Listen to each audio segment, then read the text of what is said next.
Assalamualaikum warahmatullahi wabarakatuh. Bismillahirrahmanirrahim. Mari kita bersolawat bersama.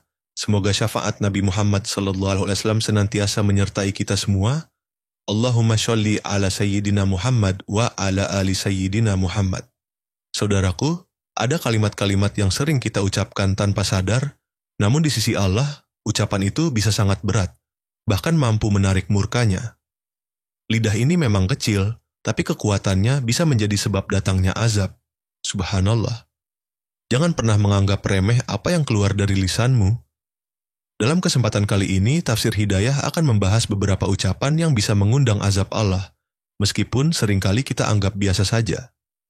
Semoga setelah ini, kita semua bisa lebih berhati-hati, karena barangkali surga atau neraka kita tergantung pada satu kata yang kita ucapkan hari ini. Ketika lidah menjadi pemicu azab, dosa lisan yang tak terasa. Saudaraku yang dirahmati Allah, seringkali kita begitu teliti menjaga makanan agar halal, menjaga tangan dari mencuri, atau menjaga mata dari maksiat. Namun, kita sering lupa menjaga sesuatu yang paling berbahaya, yaitu lisan kita. Padahal, satu kalimat saja bisa mengubah takdir, bisa menjadi sebab datangnya rahmat, atau justru sebab turunnya murka Allah. Lisan memang ringan digerakkan, tapi dampaknya bisa mengguncang langit. Dalam Islam, lisan bukan sekadar alat bicara, ia adalah cermin hati. Rasulullah SAW mengingatkan, ada seseorang yang mengucapkan satu kalimat yang ia anggap sepele. Namun karena itu, ia dilempar ke neraka sejauh 70 tahun. Hadis Tirmidzi. Mengapa bisa separah itu? Karena lisan bisa menipu, menyakiti, memfitnah, menghina, bahkan mematahkan hati seseorang yang sedang berusaha bangkit. Yang paling mengerikan adalah kadang kita tidak sadar sedang berdosa. Ucapan bernada meremehkan, doa yang bercampur keluhan, komentar di media sosial yang menyindir orang lain, semuanya bisa menjadi catatan gelap di sisi Allah jika tidak dijaga. Dan inilah 5 ucapan yang paling ditakuti para ulama. Dosa lisan yang tak terasa tapi terus mengalir. 1. Ucapan mengandung sombong dan meremehkan orang lain. Saudaraku, tahukah kita bahwa kehancuran spiritual seseorang seringkali dimulai bukan dari tindakan besar, tapi dari satu kalimat yang keluar tanpa sadar? Kalimat seperti, aku lebih baik darinya, atau dia tidak pantas bicara soal agama, mungkin terdengar sepele. Tapi dalam pandangan langit, itu adalah percikan api dari kesombongan. Dan kesombongan adalah dosa yang membuat iblis terusir dari rahmat Allah. Allah menyingkap hakikat sombong dalam kisah iblis. Aku lebih baik darinya. Engkau ciptakan aku dari api dan dia dari tanah. QS Al-A'raf 12. Perhatikan kalimatnya, bukan tindakannya, tapi lisannya yang mengandung perbandingan dan perendahan. Iblis tidak membunuh, tidak mencuri, tapi ia terlaknat karena kesombongan yang terucap. Maka siapapun yang mengucapkan hal serupa, meski secara bercanda, sejatinya sedang menapak jejak iblis, bukan jalan hamba yang bertakwa. Kalimat meremehkan orang lain, terlebih dalam hal agama, adalah bentuk hijab batin yang paling gelap. Ketika kita menganggap orang lain tidak pantas bicara kebaikan karena masa lalunya, kita seolah mengambil posisi Allah sebagai hakim. Padahal, bisa jadi orang yang kita remehkan adalah orang yang doanya menembus langit, sedangkan kita sibuk menilai daripada memperbaiki diri. Ucapan yang mengandung sombong adalah racun halus yang melumpuhkan hati. Ia membuat kita sulit menangis dalam doa, sulit khusyuk dalam sholat, karena merasa sudah lebih suci daripada yang lain. Ketika sombong tumbuh, maka pintu hidayah perlahan tertutup. Tidak ada jiwa yang sombong yang bisa dekat kepada Allah, karena kedekatan itu hanya untuk hati yang tunduk, tidak untuk lidah yang meninggi. Mari kita merenung, berapa banyak kalimat yang keluar dari lisan kita hari ini yang tanpa sadar menyinggung langit? Mungkin kita tidak menyombongkan harta, tapi menyombongkan amal. Tidak meremehkan orang kafir, tapi meremehkan sesama muslim. Padahal yang paling mulia di sisi Allah bukan yang paling fasih bicara agama, tapi yang paling dalam takwanya, yang paling hancur hatinya di hadapan Allah. Semoga Allah membersihkan hati dan lisan kita dari dosa yang tak terasa, tapi sangat nyata di hadapannya. 2. Kalimat mengeluh tentang takdir Allah. Terkadang kita tidak sadar lidah kita mengucap hal-hal yang mencerminkan kegelisahan, bahkan protes kepada Allah. Kalimat seperti, kenapa hidupku selalu susah? Atau, sudah ibadah, tapi hidup tetap begini, mungkin terasa wajar saat hati lelah. Tapi di balik itu ada luka keimanan yang harus segera disembuhkan. Karena mengeluh tentang takdir bisa menjadi tirai yang menutup rahmat Allah. Mengeluh pada manusia itu tanda lemah. Tapi mengeluh pada Allah tentang ketetapannya, itu bisa jadi bentuk penolakan rohani. Padahal takdir Allah tak selalu bisa kita pahami saat ini. Tapi kita sebenarnya sedang menyakiti zat yang maha adil. Kalimat itu, meski hanya dilontarkan dalam emosi, bisa menghapus pahala sabar yang sudah dikumpulkan. Lihatlah para nabi dan orang-orang saleh, mereka pun diuji. Tapi lisan mereka bukan berisi keluhan, melainkan pujian dan pengharapan. Nabi Ayub tidak berkata, kenapa engkau beri aku penyakit? Beliau hanya berkata, sesungguhnya aku telah ditimpa penyakit, dan engkau adalah yang maha penyayang, di antara para penyayang. QS Al-Anbiya 83. Disitulah perbedaan antara yang mengeluh karena lelah dan yang mengadu karena cinta. Ketika lisan kita terus mengeluh tentang takdir, hati perlahan menjauh dari ridha. Kita kehilangan rasa syukur. Kita lupa bahwa ujian bukan tanda dibenci, tapi justru peluang untuk dinaikkan derajat.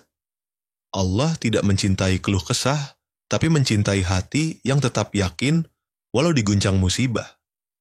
Karena sejatinya kebesaran iman itu bukan terlihat saat doa dikabulkan, tapi saat takdir terasa berat.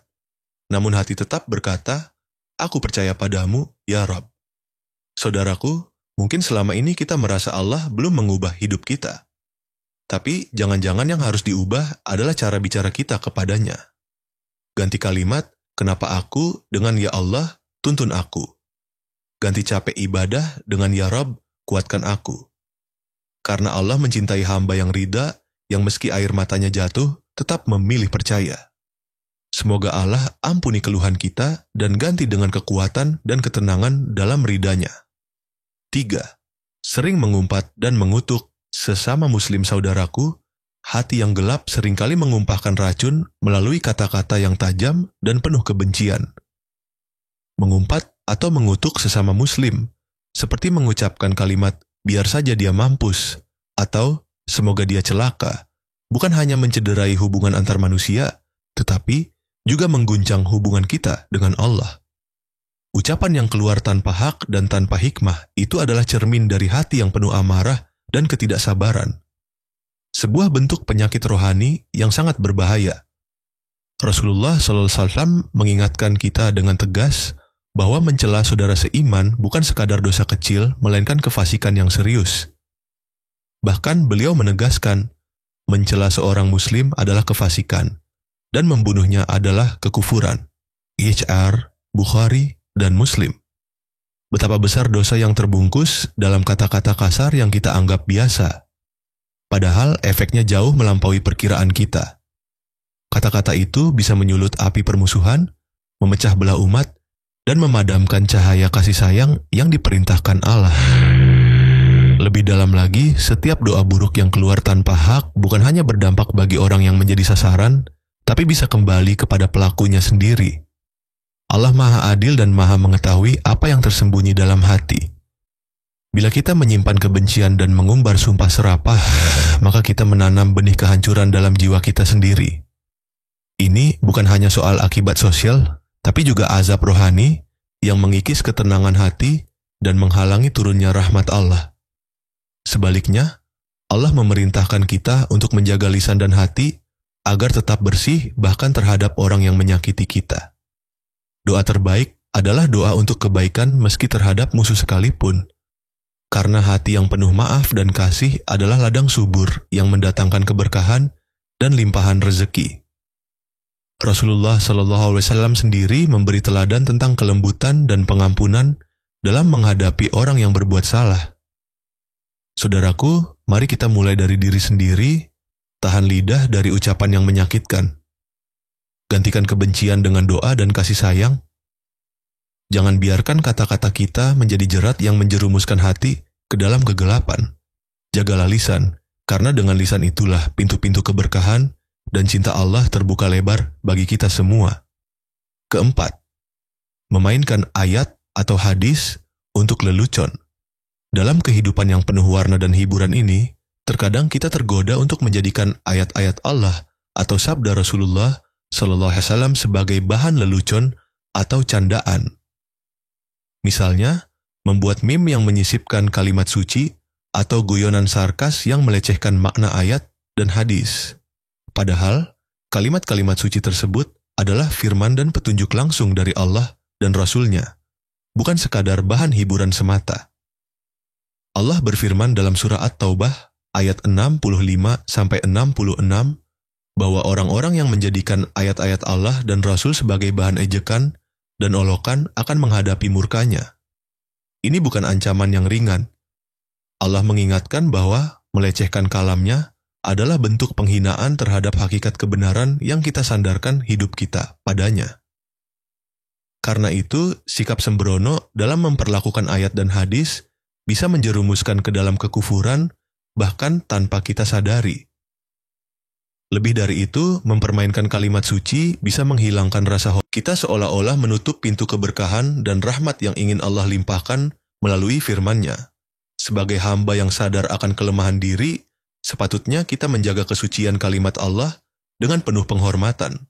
Menghormati ayat dan hadis bukan hanya soal tata krama lahiriah, tapi menyangkut kualitas keimanan yang tertanam dalam lubuk hati. Dengan menjaga kesucian kalam suci, hati kita pun terbuka untuk menerima hidayah dan berkahnya yang tiada terhingga. Marilah kita refleksikan, apakah dalam keseharian kita pernah tanpa sadar mempermainkan kalimat suci? Mari segera berbenah dan tingkatkan kesadaran spiritual agar Allah senantiasa meridai setiap langkah kita. Karena menjaga kalimatnya berarti menjaga hubungan kita dengan Sang Pencipta yang menjadi sumber segala rahmat dan kasih sayang. Bersumpah palsu atau menggunakan nama Allah untuk berbohong, saudaraku, bersumpah adalah perkara serius yang melibatkan nama Allah, Zat yang Maha Suci dan Maha Mengetahui. Ketika seseorang bersumpah dengan menyebut nama Allah untuk menutupi kebohongan atau aib, ia tidak hanya berdusta kepada manusia, tetapi juga berdusta di hadapan Allah yang Maha Melihat. Sumpah palsu bukan sekadar kesalahan kecil, melainkan dosa besar yang menggores kehormatan hati dan menodai hubungan kita dengan Sang Pencipta. Rasulullah SAW mengingatkan dengan tegas bahwa ada 3 golongan yang Allah tidak akan melihat mereka pada hari kiamat. Dan salah satunya adalah orang yang menjual dagangannya dengan sumpah palsu. HR Muslim. Ini menunjukkan betapa seriusnya dosa tersebut, bukan hanya berdampak di dunia, tapi juga menjadi ancaman besar di akhirat. Menggunakan nama Allah untuk berbohong seolah-olah mempermainkan kesuciannya dan melemahkan kepercayaan antar sesama. Lebih dalam lagi, sumpah palsu mencerminkan hati yang penuh dengan ketidakjujuran dan kecemaran batin. Ia menggambarkan jiwa yang telah jauh dari ketakwaan dan keikhlasan. Padahal, kejujuran adalah pondasi utama dalam membangun keimanan yang kokoh dan kehidupan yang diberkahi Allah. Dengan berbohong dan bersumpah palsu, kita mengikis pondasi itu dan menutup pintu keberkahan dari langit. Allah Maha Pengampun. Tentu saja pintu taubat selalu terbuka bagi siapa saja yang benar-benar menyesal dan bertekad memperbaiki diri. Namun taubat harus diiringi dengan niat tulus, meninggalkan kebohongan dan sumpah palsu, serta berusaha menjaga lisan agar senantiasa jujur dan penuh kehormatan. Kejujuran adalah cahaya hati yang mendatangkan ketenangan dan limpahan rahmat Allah. Saudaraku, marilah kita jaga lisan dan sumpah kita. Jangan pernah menggunakan nama Allah untuk menutupi kebohongan atau menipu. Ingatlah bahwa setiap perkataan kita tercatat dan akan dimintai pertanggungjawaban. Semoga Allah menjaga kita dari segala bentuk dusta dan menjadikan kita hamba yang jujur, amanah, dan dicintai-Nya. Amin. Saudaraku yang dirahmati Allah, Setiap kata yang keluar dari mulut kita bukan sekadar bunyi biasa. Ia adalah cermin dari isi hati dan sumber dari limpahan rahmat atau murka Allah. Satu kalimat yang penuh kebaikan bisa menjadi kunci pembuka pintu langit, menurunkan keberkahan dan kemudahan dalam hidup. Sebaliknya, satu kata yang menyakiti atau mengandung dosa bisa mengundang azab yang menghimpit jiwa dan menutup pintu-pintu rezeki. Jangan pernah remehkan kekuatan lisanmu sendiri. Kadang tanpa sadar kita melepaskan kalimat yang melukai, mengumpat, atau bahkan bersumpah palsu yang semuanya adalah bom waktu bagi ruh kita. Rasulullah SAW mengingatkan bahwa lisan yang tidak dijaga adalah penyebab kebinasaan. Maka menjaga mulut adalah bagian penting dari menjaga iman dan ketakwaan kita kepada Allah.